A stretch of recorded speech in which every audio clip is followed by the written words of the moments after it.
Warahmatullahi wabarakatuh. Innal hamdalillah nahmaduhu wa nasta'inuhu wa nastaghfiruh wa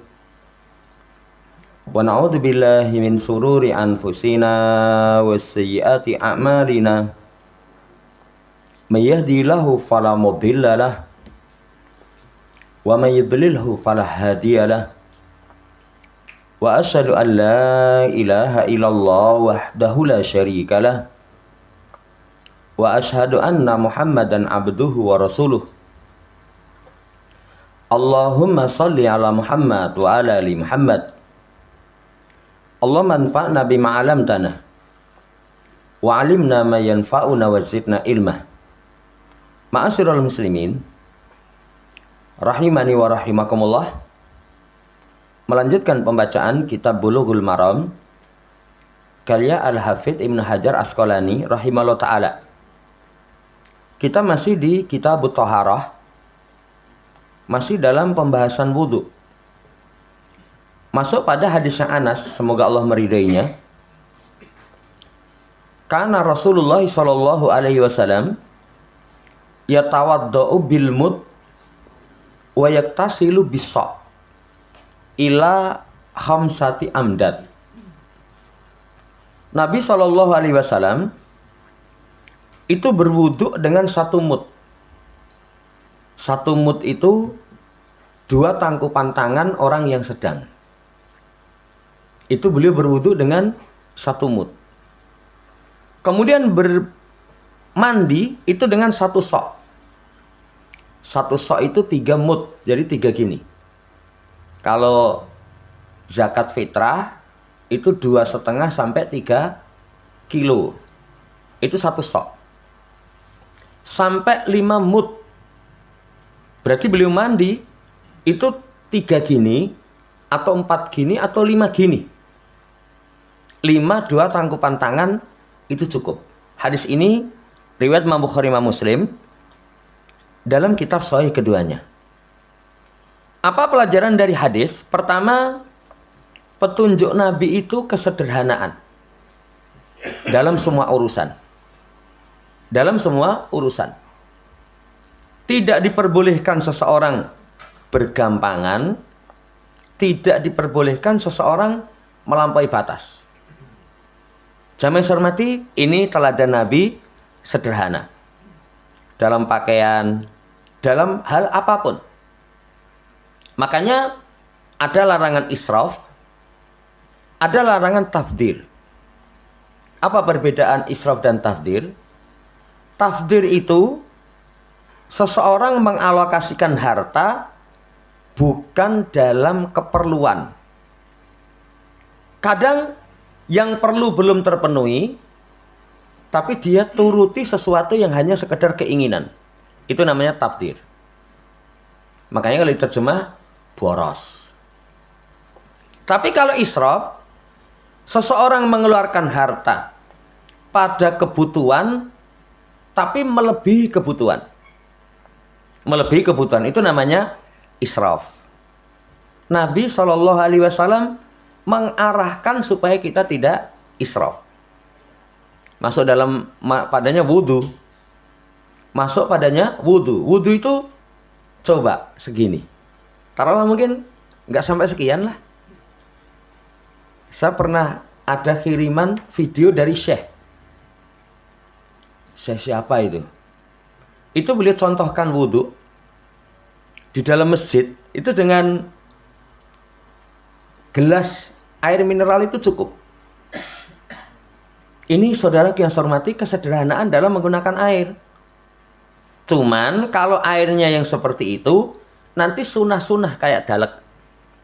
Dipijit, digosok-gosok, itu dipraktekkan.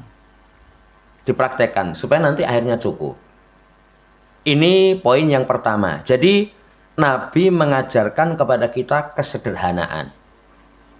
Sampai nanti lebih umum, orang mampu bermewah tapi sederhana itu lebih baik. Nanti dalam pembahasan tawadhu, seorang yang meninggalkan kemewahan karena wajah Allah Subhanahu wa taala itu terpuji. Allah ta'ala alam, ini fikih yang pertama. Yang kedua, karena yatawadda'u bil mud, berwudu dengan satu mud. Ya, dengan satu mud. Ya, tadi kita sampaikan sok itu 3 mud, bukan 3 mud, 4 mud. Jadi kalau sok 4 gini. Beliau berwudu dengan 1 mud cukup. Dengan 1 mud cukup. Beliau mandi itu dengan 4 mud atau 5 mud. Coba gini. Gini itu kalau jumlahnya 5 paling seember kecil 5 literan itu. Itu beliau cukup pakai untuk mandi. Cukup pakai untuk mandi. Ini yang kedua keteladanan Nabi Shallallahu Alaihi Wasallam. Terakhir, fadilatul iktisad fi ma'il wudu wa fi ghairihi wa anal israfa fihi laisa min hajin nabi. Faedah terakhir seperti yang apa yang kita sebutkan awal, utamanya kesederhanaan dalam menggunakan air. Kadang kita itu karena murahnya air berlebihan. Padahal nanti kalau ulama terdahulu sampai pun seseorang berada di sungai itu tetap sederhana menggunakan air secukupnya saja. Ini pembiasaan kesederhanaan dalam air atau selainnya. Orang nanti terasa. Kalau biasa adus itu misalkan sak bak, padahal baknya semeter, lebarnya semeter. Itu nanti terasa kalau sanyone mati. Sanyone mati. Goleki banyu sak galon, gua adus, ora cukup. Itu gurunggo kemu tok, kemu sak galon itu. Itu karena terbiasa seseorang berlebihan menggunakan air. Nah ini jangan israf. Sekali lagi bukan petunjuk Nabi Shallallahu Alaihi Wasallam. Diusahakan pas. Diusahakan pas. Walaupun ada orang-orang tertentu kalau nggak wakeh itu nggak marem. Nggak akeh itu nggak marem. Misalkan makan lauke papat. Gurdi cuil sidi-sidi, akhirnya sisanya dibuang. Dibuang. Kenapa nggak secukupnya saja? Wallahu ta'ala alam, ini hadisnya Anas. Setelahnya, ma minkum min ahadin yatawaddau fayusbigul wudu'ah thumma yaqulu asyhadu an la ilaha illallah wahdahu la syarikalah wa asyhadu anna muhammadan abduhu wa rasuluh illa futihat lahu abwabul jannah as-samaniyah yadkhulu min ayyiha syaa. Kata Nabi, tidaklah di antara kalian salah seorang di antara kalian wudu kemudian menyempurnakan wudu. Kapan seseorang dikatakan wudunya sempurna? Mungkin pernah kita sampaikan. 1, niat dalam hati, kemudian membaca basmalah, atau kalau sebelumnya basuh 2 telapak tangan dulu. Ini kalau dipakai menciduk. Ya, setelah itu niat dalam hati membaca basmalah, basuh 2 telapak tangan, ambil air, sunahnya seperti ini. Pakai kumur-kumur, sebagian sedot ke hidung. Tangan kiri yang mengeluarkan kotoran dari hidung. 3 kali. Basuh wajah 3 kali. Tangan kanan sampai siku 3 kali, baru pindah tangan kiri sampai siku 3 kali. Setelah itu usap kepala. Ke belakang, depan lagi. Jari telunjuknya masuk dalam. Jempolnya ngusap bagian belakang. 1 kali. Basuh kaki kanan sampai mata kaki. Selai-selai jari kaki didalek, pijit digosok-gosok. 3 kali baru pindah kiri. Setelah itu membaca doa. Itu sempurna wudu. Catatan berkaitan dengan wudu, ada seseorang misalkan hidungnya gini. Nah ini kurang pas. Jadi hidung itu bukan gini tapi disedot. Iya. Kepala gini. Mengusap kepala gini. Mengusap kepala itu sini, tarik belakang, depan lagi. Ini catatan. Ada catatan pula, tangan itu kadang nggak sempurna itu cuma gini. Tadi ini panturan cuman. Ya. Itu catatan. Ada lagi yang tangan itu atau kaki kanan kiri kanan kiri. Padahal sunnahnya kanan dulu 3 kali baru pindah ke kiri. Kaki kadang cuman tur ketok. Ya. Kaki itu di selai-selai jari kaki didalek. Itu sempurnanya wudhu. Setelah itu berucap 2 kalimat syahadah. Apa keutamaannya? Dibukakan untuknya pintu-pintu jannah yang 8, masuk lewat pintu mana yang dia suka. Ini luar biasa ya. Keutamaan seorang yang berwudu. Kemudian ini diriwayatkan Imam Muslim. Imam Tirmidzi menambahkan, Allahumma ja'alni minat tawabin waj'alni minal mutatahhirin. Ya Allah, jadikan aku orang yang tawab. Tawab itu sigot mubalaghah, banyak bertaubat. Kenapa kok kita perlu banyak bertobat?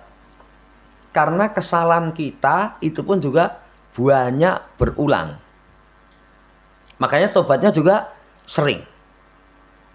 Ya Allah, jadikan aku minat tawab, jadikan aku orang yang suka membersihkan diri. Jamaah hormati, fikih dari hadis ini, pertama, utamanya wudhu. Wudhu itu kalau sempurna, ditutup dengan doa, nanti akan masuk jannah lewat pintu mana saja yang dia suka. Wah, ini tadi kita sampaikan besar sekali pahalanya. Makanya ada as-sawabul jazil, pahala yang melimpah. Kedua, keutamaan menyempurnakan wudhu. Keutamaan menyempurnakan wudhu. Wudhu diusahakan disempurnakan. Kalau cah cilik, ya, saya anak itu kadang wudhu nyuk, wis. Karena saya, ya. Tapi kalau kita sudah ngaji, cobalah diperbaiki wudhunya. Ini keutamaan menyempurnakan wudhu. Keutamaan dzikir ini. Dzikir yang agung ini, 2 kalimat syahadah, ternyata sababus sa'adatil abadiyah. Sebab kebahagiaan yang abadi. Padahal, baca doa setelah wudhu, itu ijma' para ulama, sunnah. Jadi sunnah, tidak sampai wajib. Tapi keutamanya besar. Makanya jangan sampai seseorang terlewatkan setelah wudhu membaca doa yang seperti ini. Ini yang ketiga. Lah nanti dimasukkan oleh para ulama, termasuk padanya setelah mandi. Cuman kalau mandi dalam syariat, itu mandi yang ini ada niat, meratakan air ke seluruh tubuh. Itu mandi dalam syariat. Kalau kita pagi hari ini mandi, pulang kerja mandi, itu awalnya rakramas. Itu kalau secara syariat bukan mandi yang syar'i, cuma sekedar membersihkan badan. Besok hari Jumat ada mandi wajib. Nah, termasuk disunahkan setelah mandi itu seseorang membaca doa ini. Asyhadu alla ilaha illallah wahdahu la syarikalah wa anna Muhammadan abduhu wa rasuluh. Ini setelah mandi, masuk padanya setelah tayamum. Pelajaran dari hadis menjelaskan kepada kita, jamaah hormati, ditetapkannya hari berbangkit. Karena balasan ini itu setelah seseorang mati. Setelah seseorang mati. Jadi ditetapkan hari berbangkit. Walaupun banyak orang tidak percaya.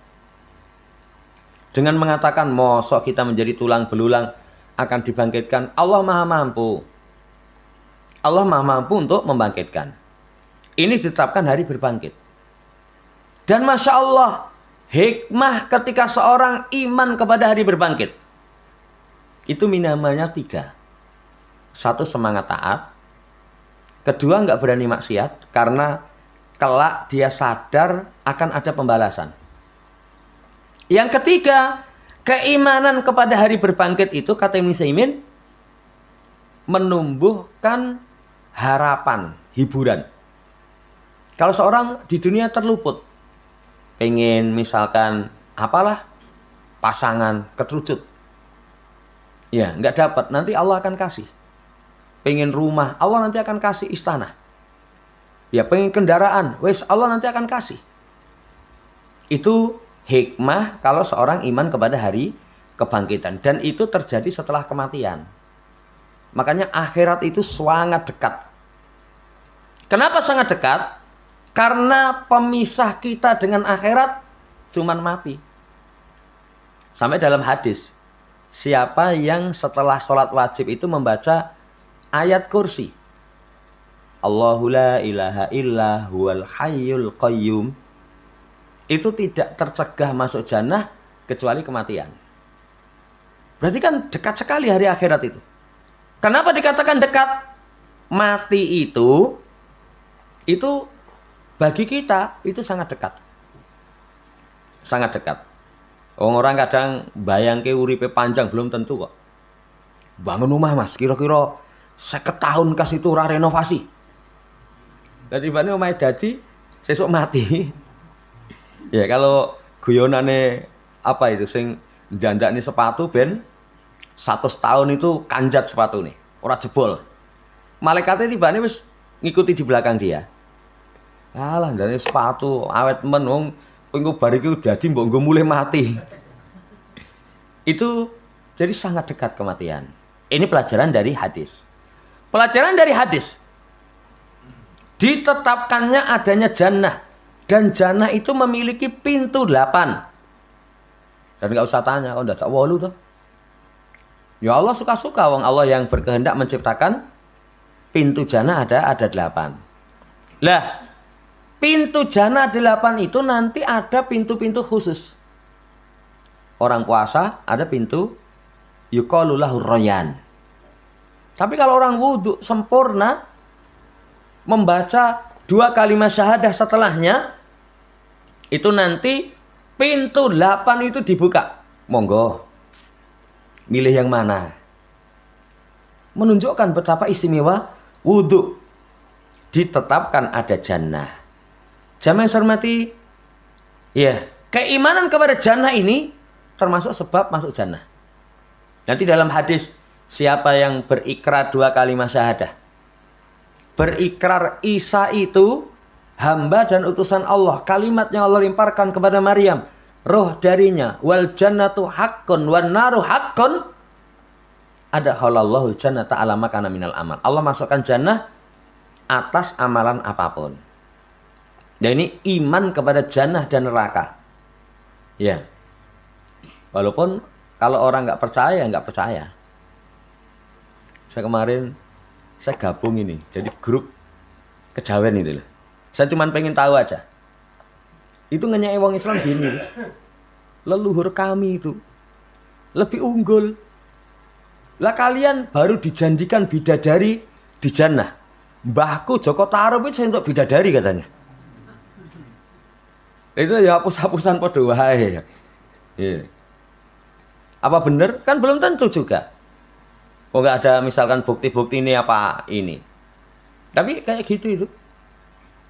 Ya, ini saudara yang saya hormati, ini pembahasan keimanan. Jannah itu benar adanya. Wallahu ta'ala alam. Kemudian kata-kata dibukakan pintu jannah itu ada 2 makna. Makna pertama, betul-betul dibukakan. Kayak bulan Ramadan. Kalau bulan Ramadan dibuka pintu jannah, ditutup pintu neraka. Itu ada penafsiran di kalangan ulama 3 hal. 1, betul seperti itu. Dibuka pintu jannah, ditutup pintu neraka. Sama seperti hadis ini. Dibukakan pintu jannah di akhirat kelak. Gampang. Tapi makna yang kedua, itu taisirul wusuli wa tashilu subulil khair ila tilkal abwab. Kemudahan untuk sampai menempuh kebaikan lewat kepada pintu-pintu itu. Makna yang kedua seperti itu. Ya sama kayak bulan Ramadan. Dibuka pintu jannah itu alamat seseorang ringan taat sehingga gampang masuk jannah. Itu makna yang kedua tentang dibukakan pintu jannah. Yang faedah seterusnya, Jamaah hormati, zikir yang dibaca ini menjelaskan kepada kita seseorang itu supaya menggabungkan dua, kebersihan dohir, kebersihan batin. Kalau orang membersihkan dohirnya dengan wudhu, membersihkan batinnya dengan 2 kalimat syahadah, itu sempurna. Itu sempurna. Makanya Islam mengajarkan kebersihan itu kalau umum 2, dohir, batin. Tapi kalau lebih luas, kebersihan itu cakupannya 5. Kebersihan jiwa, kebersihan pakaian, kebersihan badan, kebersihan makanan, kebersihan tempat. Itu kalau cakupan lebih luas. Kebersihan jiwa itu di surat Asy-Syam. Ya. Qad aflaha man zakkaha wa qad khaba man dassaha. Gimana cara membersihkan jiwa? Itu dengan takwa. Kebersihan pakaian. Ada ayat wasiyabaka fatahhir. Pakaianmu maka bersihkanlah. Jangan nganggo klambi itu ya wis ora nyaman, misalnya kaos dibalik. Dibalik itu sing bagian buri kok nih ngarep ganti itu. Iya, pokoknya ora penak, jemur dinggo neh. Kemarin hari Selasa itu ngaji itu salah satu pertanyaan, gimana nasihati orang yang sholat di sampingnya klambine ora tahu salin. Ya, badannya bau. Nah, kalau kita sholat samping kita mambu itu juga nggak nyaman itu. Nggak nyaman. Wong mambune gur pas amin itu ora nyaman kita. Subuh ning masjid ora sikatan. Imame wala bolin amin. Sambil aduh mangapmu ke kamban bianter mambu. Ya. Ini pakaian kamu bersihkan. Pakaian kamu bersihkan. Badan itu dalam syariat kita dibersihkan. Makanya orang muslim mandi wajib itu seminggu sekali. Wah kuat itu. Nah, kalau ya kita lihat orang kejawen itu adusnya pisan itu setahun siji surah. Saya pernah nemoni ada orang itu adusnya setahun malam 1 surah. Ya. Kalau Islam itu paling enggak sepekan sekali, ini apa betah. Tapi kalau membersihkan badan kan setiap hari orang itu paling enggak mandi sekali. Ada yang mandi itu 3 kali. Esok, kemudian awan duhuran, kemudian sore. Wong bengi apa meneh? Wah, rasa turu gembrobyos. Adus neh ben seger. Ini saudara yang saya hormati kebersihan badan. Kebersihan makan. Itu makanan itu diperhatikan yang bersih. Makanya kalau ada makanan yang jatuh, kata Nabi, buang yang kotor, yang bersih dimakan. Yang bersih dimakan. Ora usah gengsi. Ya.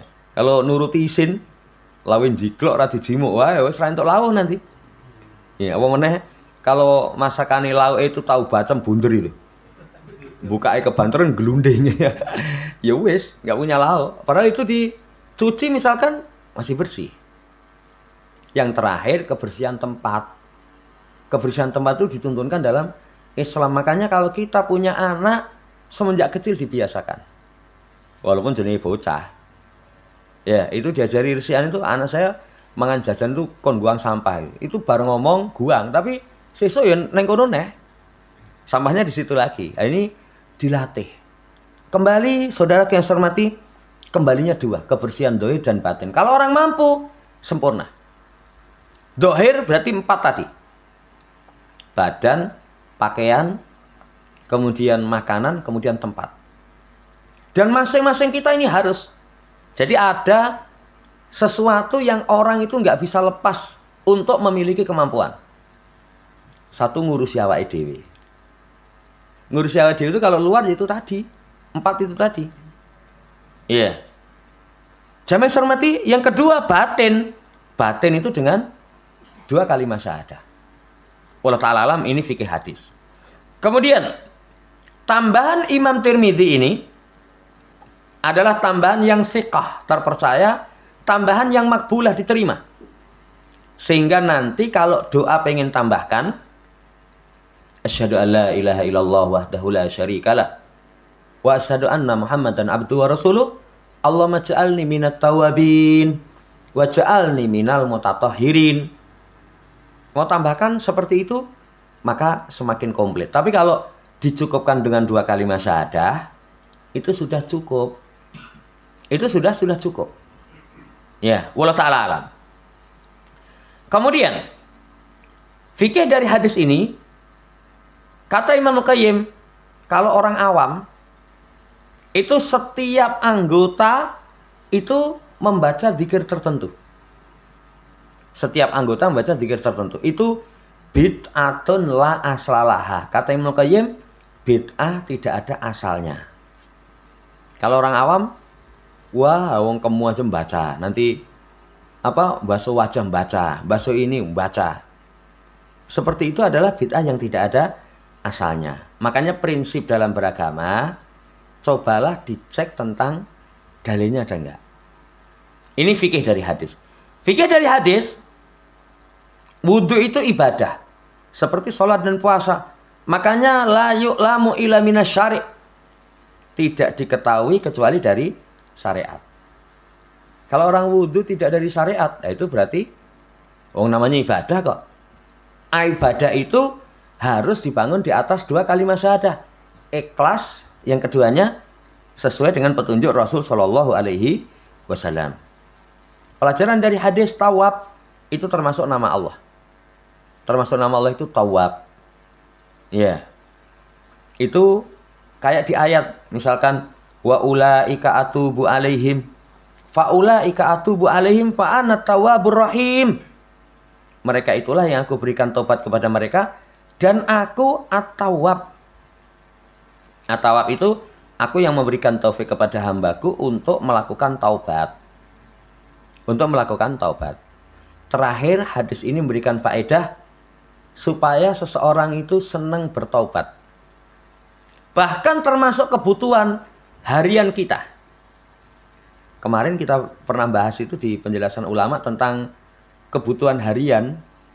Itu dzikir, pikir, tadabur. At-tadakkur, wa tafakkur, wa tadabbur. Itu kebutuhan harian. Jadi setiap saat kayak ulul albab. Berdiri, duduk, berbaring. Yadhkurun Allah. Kemudian wa yatafakkaruna fi khalqis samawati wal ard, merenungkan ciptaan Allah langit dan bumi. Itu kebutuhan kita. Kebutuhan kita harian tadabbur. Tadabbur itu afala yatadabbarunal Qur'an. Membaca Quran diiringi dengan peresapan kandungan maknanya. Makanya kalau belum bisa bahasa Arab, tidak mengetahui tentang tafsir, buku tafsir nggak bisa baca, kita paling tidak di rumah itu punya terjemahan tafsirnya Syekh Abdurrahman As-Sa'di. Sak jilid. Itu dinasihatkan ulama. Nanti maca ayat, terjemahan maknanya seperti ini. Wallahu ta'ala alam. Itu kebutuhan harian. Nah, termasuk kebutuhan harian itu, nanti selain 3 itu, istighfar, taubat, inabah. Itu kebutuhan harian kita. Nabi SAW sehari itu tidak kurang 100 kali berucap astagfirullah wa atubu ilaih. Astagfirullah wa atubu ilaih. Enggak kurang dari 100 kali. Enggak kurang dari 100 kali. Nah ini kebutuhan harian. Iya. Kemudian kapan seseorang dikatakan taubat? Syarat taubat itu kata penulis. Syekh Abdullah Basam itu ada 6. 1, menyesal. 2, menghentikan maksiat. 3, berazam tidak akan mengulangi. 4, ikhlas. 5, itu sebelum datangnya ajal. Atau sebelum datang tanda-tanda hari kiamat. 6, kalau ada hak adami, itu datang untuk minta dilepaskan, dimaafkan. Ini taubatan nasuha. Pertama coba, orang belum nyesal, belum tobat. Belum tobat. Kan ada orang misalkan membunuh nggak nyesal. Di berita itu ada orang, wis bunuh kejam gitu, dari raut mukanya itu pelengah-pelengeh. Nggak ada penyesalan, belum tobat. 2, kemaksiatan belum dicabut, masih dia lakukan, urung tobat. Ketiga, belum berazam untuk tidak mengulangi. Walaupun kadang kita ini berazam, ya Allah, seorang tak baleni neh. Tapi setelah seminggu, kejeglong yang sama. Itu dosa yang baru. Ya, berazam untuk tidak mengulangi. Bukan karena sebab kondisi, saya kira maling, Mas. Wah, saya ingin ganggang pasangi CCTV. Nanti kalau CCTV ini rusak, nyolong nih aku. Itu namanya belum tobat. Iya. Kemudian ikhlas. Ikhlas itu pendorong tobatnya karena Allah. Kalau pendorong tobatnya bukan karena Allah, itu belum tobat. Apa Mas? Orang nyolong manuk nih. Bar di masa no. Wapok saya. Berarti kapoknya mergo di masa, bukan karena Allah. Belum bertobat. Kemudian pintu tobat belum tertutup. Makanya Fir'aun ketika tenggelam turun adab, amantu annahu la ilaha illalladzi amanat fi banu Israil wa ana minal muslimin. 3 kalimat yang luar biasa. Saya iman, la ilaha illallah, kemudian ya, saya muslim. Itu dalam sirah mulutnya Fir'aun itu sama malaikat Jibril dijejek. Karena khawatir nanti rahmat Allah mengalahkan murkanya. Tapi Allah nggak terima tobat dia. Karena sudah dalam kondisi sakaratul maut. Turun adab. Yang terakhir, kalau ada hak adami, itu segera minta dibebaskan. Minta dibebaskan itu, contoh apa hak adami? Harta dia kita ambil misalkan. Atau fisik dia kita dolimi. Kamu datangi, Mas, Afan ya, apa? Dia tak kamplong ngantek bengep no. Kalau dia misalkan kata Saimin, ya ora apa-apa tak maafke. Ning guru mbok kamplong aku prei 2 dino le nyambut gawe lho. Iki jolono 200 nang ngono. Kata beliau bayaran. Kenapa dibayar? Di dunia uang masih bisa dicari, tapi besok di akhirat kalau kedoliman orang belum terbalaskan, nanti balasnya dengan pahala kita. Padahal di akhirat itu yang paling bernilai itu pahala. Kalau kedolimannya kepada orang dirasani dielek-elek misalkan wong ora ono itu. Jadi arep nyritakne itu tolah-toleh sik. Ki wong ora teko, ayo dirasani. Ayo dirasani. Dirasani, disebutkan tentang aib-aibnya. Ya. Bagaimana cara tobatnya?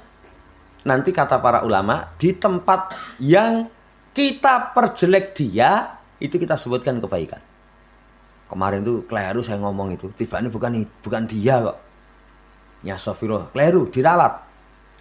Iya. Tapi kalau dianya sudah dengar, ya kita datang minta maaf. Afwan, saya kemarin rasani kowe. Iya. Tapi kalau minta maaf ya tulus, jangan lah kowe kelakuan ya elek tenan kok. Itu jenenge ya padha wae ya. Pembelaan diri. Berarti tidak ada ketulusan. Wallahu ta'ala alam, ini fikih dari hadis. Selesai pembahasan seputar wudu. Setelah itu masuk dalam mengusap khuf. Dari hadisnya Mughirah bin Syu'bah, semoga Allah meridainya. Kita terangkan dulu khuf. Khuf itu kaos kaki yang menutupi anggota wudu yang wajib. Kalau kaki sampai mana? Polok. Berarti kalau kaos kaki itu nutupi polok, nanti boleh diusap. Iya. Kan ada kaos kaki yang misalkan ini mata kaki cuman gini. Ada yang saya pernah lihat itu kaos kaki ini seukuran tentang sepatu yang dia yang bawah itu. Nah kalau itu berarti ya dilepas.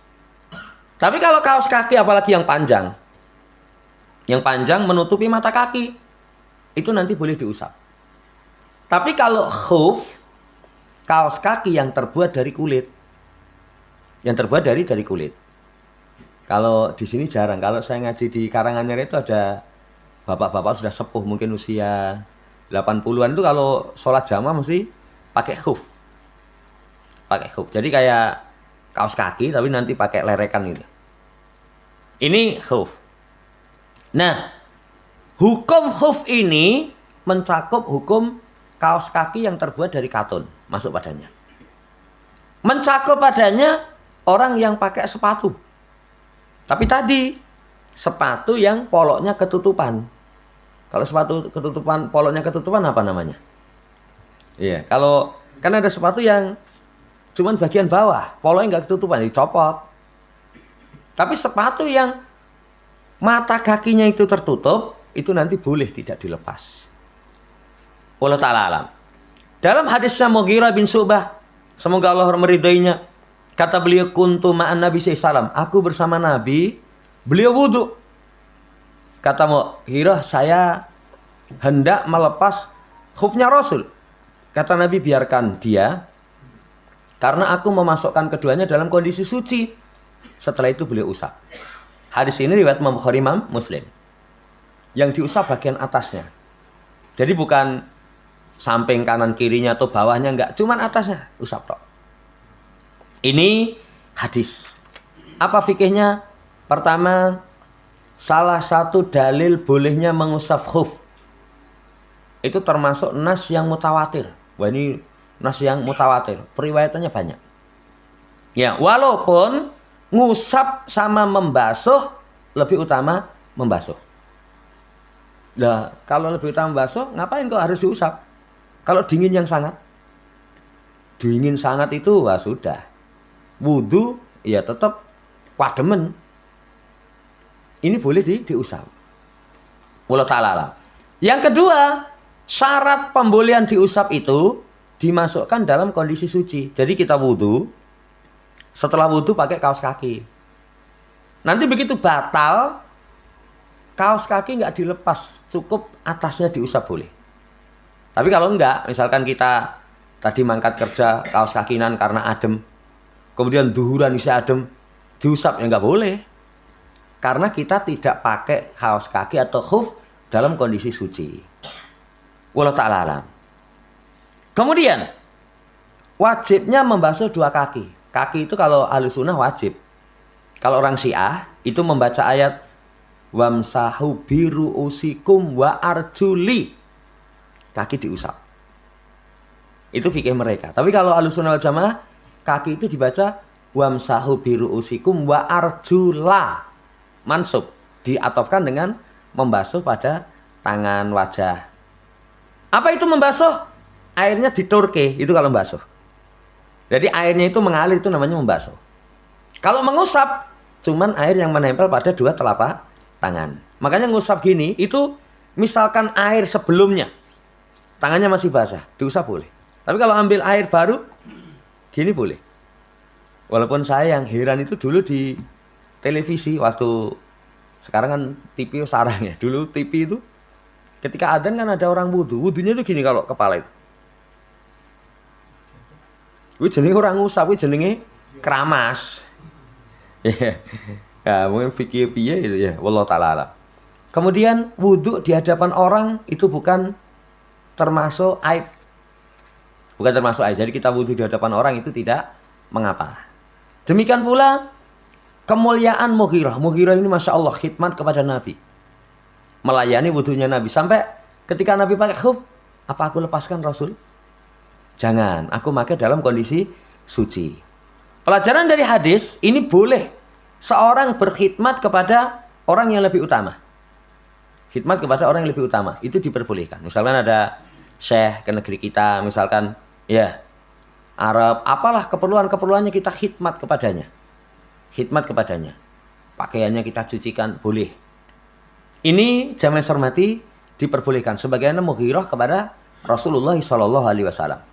Pelajaran seterusnya, pelayan itu diarahkan kepada yang benar, itu diperbolehkan. Cuman tidak dengan keras. Jadi kalau ada pelayan, kalau nggak diarahkan apa lugu banget. Kon masak beras tapi magicom dikone nggondur kompor gitu loh. Ngomong masak beras pada kali ngecek nih diceklek nih iso. Tapi malah magicom kan nggondur kompor. Itu diarahkan yang benar. Ini pelayan. Makanya ada kalau seorang pelayan biasanya ya dikasih training dulu supaya nanti benar. Wallahu ta'ala alam. Kemudian buka jamaah hormati. Dari hadis ini boleh membantu orang yang wudhu dengan wudhunya. Misalkan mempersiapkan air, menuangkan. Kayak kalau wudhu banyunya timbanan. Itu kita kadang kesulitan. Kalau boleh kalau nggak biasa itu sulit. Tapi kalau kita bantu sih tak Turki kamu yang wudhu, itu diperbolehkan. Ini dulu yang bisa kita baca, insya Allah nanti lanjut pada pembahasan yang lain seputar tentang mushaf huf. Wallahu ta'ala. Sebelum ditutup, ada yang tanyakan, kalau bisa kita jawab.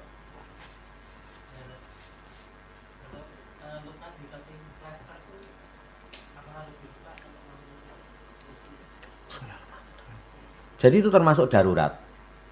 Kalau misalkan ada sesuatu yang terluka, yaitu cukup bagian luarnya. Atau bahkan kalau kena air itu misalkan bahaya, itu boleh tidak kena air. Boleh tidak kena air, atau cukup diusap di atas perbannya itu. Wallahu ta'ala alam.